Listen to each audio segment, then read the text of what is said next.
Bismillahirrahmanirrahim. Assalamualaikum warahmatullahi wabarakatuh. Salam sejahtera buat kita semua. Perkenalkan, nama saya Mesih Silviani, merupakan salah satu dosen tetap S1 Program Studi Administrasi Pendidikan Fakultas Ilmu Pendidikan Universitas Puan Negeri Magelang. Pada kesempatan kali ini, saya akan memperkenalkan pernyataan diri dosen dalam unjuk kerja Tridharma Perguruan Tinggi yang biasa disingkat dengan PDD UKT PT. Sebagai seorang dosen, saya berkewajiban menjalankan Tridharma Perguruan Tinggi, yaitu pengajaran, penelitian, dan pengabdian kepada masyarakat. Nah, di video kali ini saya akan menjelaskan dharma pengajaran. Saya diberikan amanah untuk mengampu beberapa mata kuliah, di antaranya mata kuliah pendidikan inklusif. Pendidikan inklusif dengan kode etika KP303 merupakan mata kuliah keahlian terbatas yang saya ajarkan di program studi administrasi pendidikan semester 3 dengan nomor 2 SKS.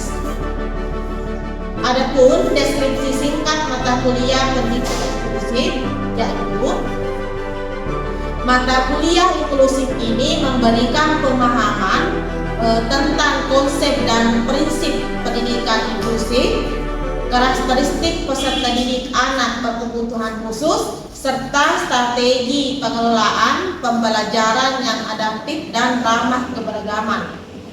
Mahasiswa dilatih untuk merancang pembelajaran inklusif dan mengembangkan sikap empati serta profesionalisme dalam menghadapi keragaman di lingkungan pendidikan inklusif. Adapun capaian pembelajaran yang ingin dicapai yaitu CPL Prodi dan capaian mata kuliah. CPL Prodi ada 4 aspek. Yang pertama, aspek sikap, yang kedua aspek pengetahuan, yang ketiga aspek keterampilan umum, yang keempat aspek keterampilan khusus. Untuk aspek sikap, bertakwa kepada Tuhan Yang Maha Esa dan menjalankan tugas berdasarkan agama, moral, dan etika. Untuk aspek pengetahuan, menguasai konsep, prinsip, dan aplikasi administrasi pendidikan di sekolah maupun instansi yang berorientasi pada percakapan hidup atau life skill. Kemudian, untuk aspek keterampilan umum, yaitu menerapkan pemikiran logis, kritis, sistematis, dan inovatif dalam konteks pengembangan atau implementasi ilmu pengetahuan dan teknologi yang sesuai dengan bidang pendidikan. Selanjutnya, untuk aspek keterampilan khusus yaitu mampu melakukan kajian terhadap mutu, relevansi, dan akses di bidang pendidikan dan menyajikan pilihan terbaik dari solusi yang telah ada untuk dapat digunakan sebagai dasar pengambilan pendidikan. Adapun CPNK atau capaian mata kuliah ada 4, yaitu yang pertama, mampu menjelaskan latar belakang, historis, dan filosofis pendidikan inklusif. Yang kedua, menguasai konsep teoritis inklusif dan anak berkebutuhan khusus. Yang ketiga, mampu merancang strategi pembelajaran yang adaptif dan ramah inklusi sesuai dengan kebutuhan peserta didik yang beragam. Yang keempat, terampil bekerja mandiri, bekerja sama dalam tim kolaborasi, bertanggung jawab baik tugas individu maupun tim, serta mengkomunikasikan ide, pendapat, dan argumentasi secara lisan maupun tertulis dalam menyelesaikan tugas-tugas terkait dengan implementasi pendidikan inklusif.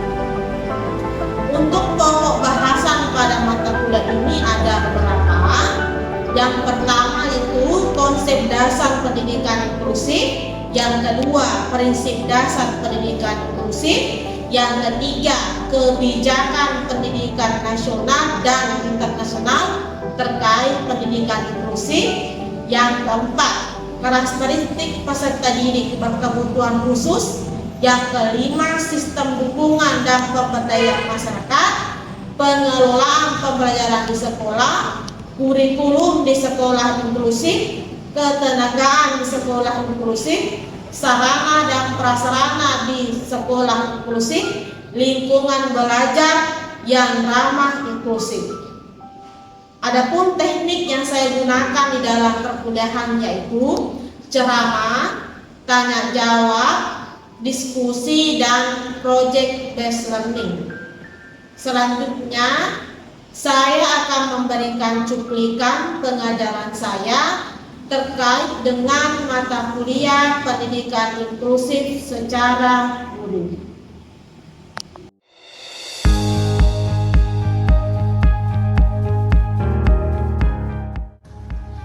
Assalamualaikum warahmatullahi wabarakatuh. Waalaikumsalam warahmatullahi wabarakatuh.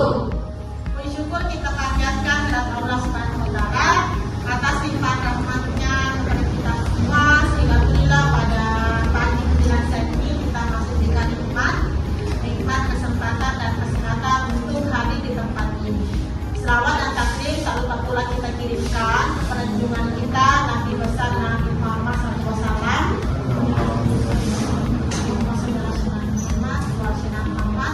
Nabi yang menjadi panutan dan suri teladan bagi kita semua. Sehat? Alhamdulillah sehat. Ya, alhamdulillah. Ada tidak hadir hari ini? Ada semua. Kita hadir semua. Jadi sebelum kita memasuki perkuliahan hari ini, alangkah baiknya kita berdoa terlebih dahulu.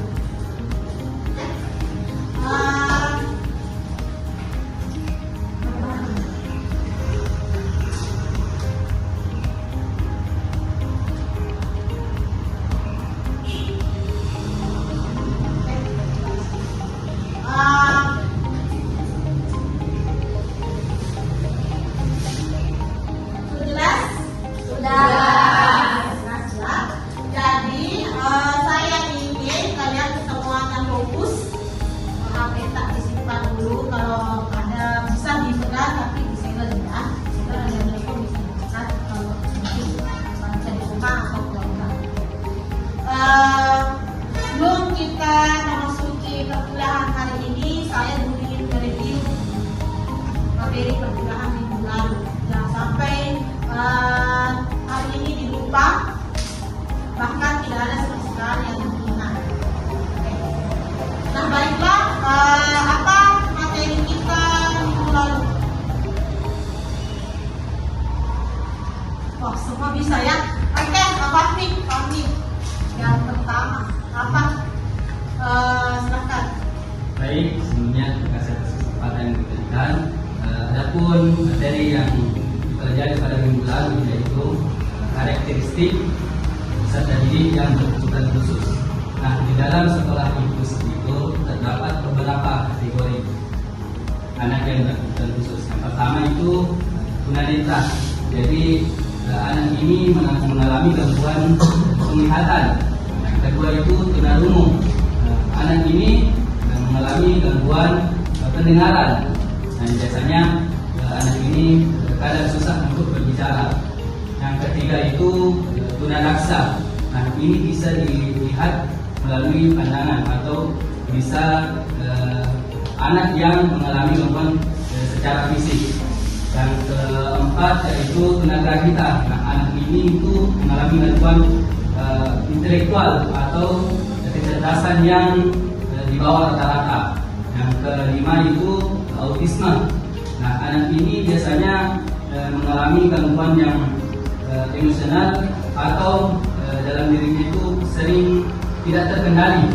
Nah, yang keenam itu tunalaras. Jadi anak ini mengalami gangguan emosional dan perilaku.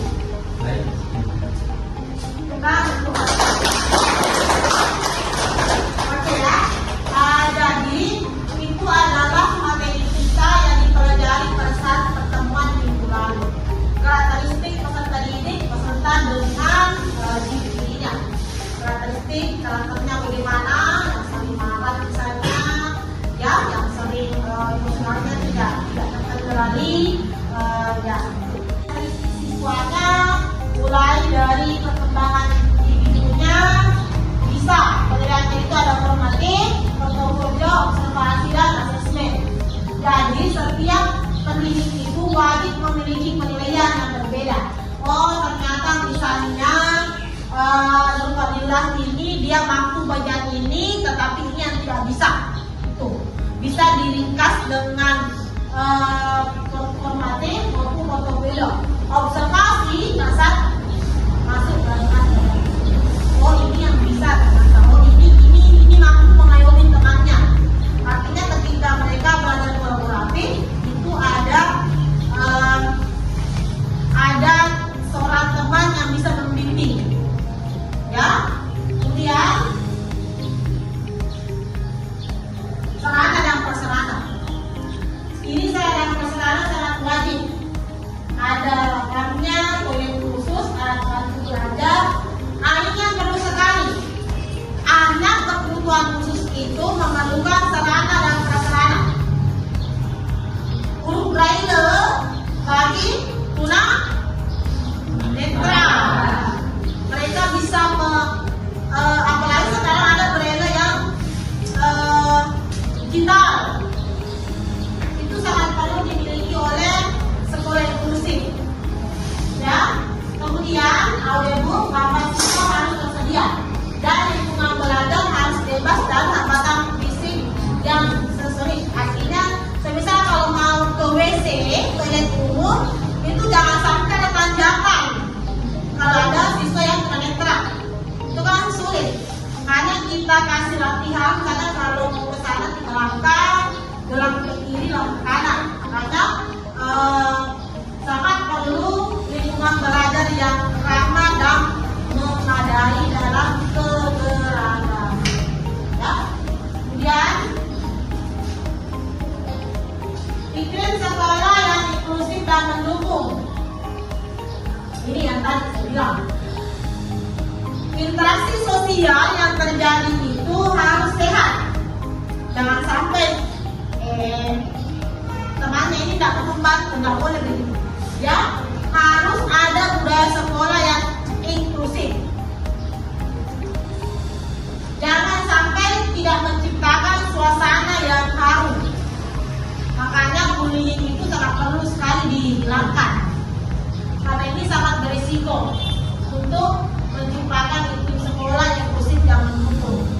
Jangan sampai sering tidak berteman, ya, dan anu, tidak boleh begitu. Ya harus setiap orang mempunyai kekurangan. Ya, kadang anak berkebutuhan khusus itu memiliki potensi yang sangat luar biasa dibandingkan dengan anak normal lainnya. Manusia kadang begitu. Jadi apa?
intelektual tinggi. Ya, ini menentukan dengan konseling yang selalu marah, yang tidak bisa diam, ini yang menentukan waktu konseling. Menyiapkan dokumen kurikulum. Jadi setiap siswa wajib ini administrator tahu dan menyimpan dengan baik bahwa oh ini mahasiswa ini ternyata memiliki tingkat kebutuhan yang sangat berbeda. Anak berkebutuhan khusus ini telah sangat diperhatikan oleh pemerintah supaya bisa bersekolah bersama-sama di sekolah reguler. Ya, harus bisa dan mampu, diberikan ruang, diberikan kebebasan. Stigma masyarakat, oh ternyata anak berkebutuhan khusus ini mampu dan bisa bersaing dengan anak di sekolah reguler, khusus dalam sekolah reguler. Ya. Kemudian untuk itu pendidikan inklusif ini hadir sebagai ruang, sebagai tempat, sebagai penolong semuanya yang positif bagi anak yang berkebutuhan khusus. Oke, ada studi kasus. Saya mohon untuk setiap nanti kelompok harus berdiskusi dengan teman kelompoknya dari wawancara bersama-sama. Nanti satu perwakilan kelompok untuk menjawab pertanyaan atau jawaban dari. Oke, silakan untuk ini satu, ini satu.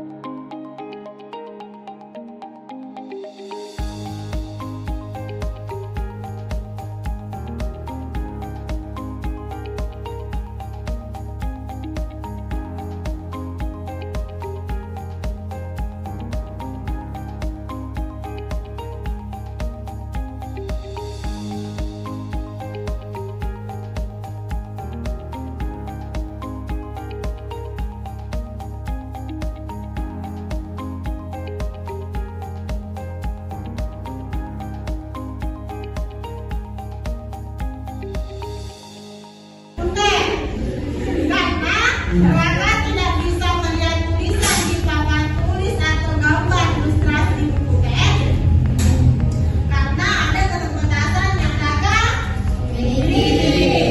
Selain itu, Raka sering tertinggal dalam memahami materi karena pembelajaran belum sepenuhnya diadaptasi untuk kebutuhannya. Siswa lain juga belum sepenuhnya memahami bagaimana berinteraksi dan membantu Raka dalam kelompok.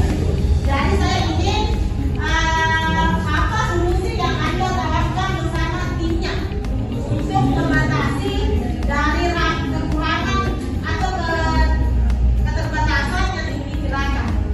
Oke, silakan. Yang pertama, adaptasi materi berbentuk audio atau braille. Yang kedua, pelatihan guru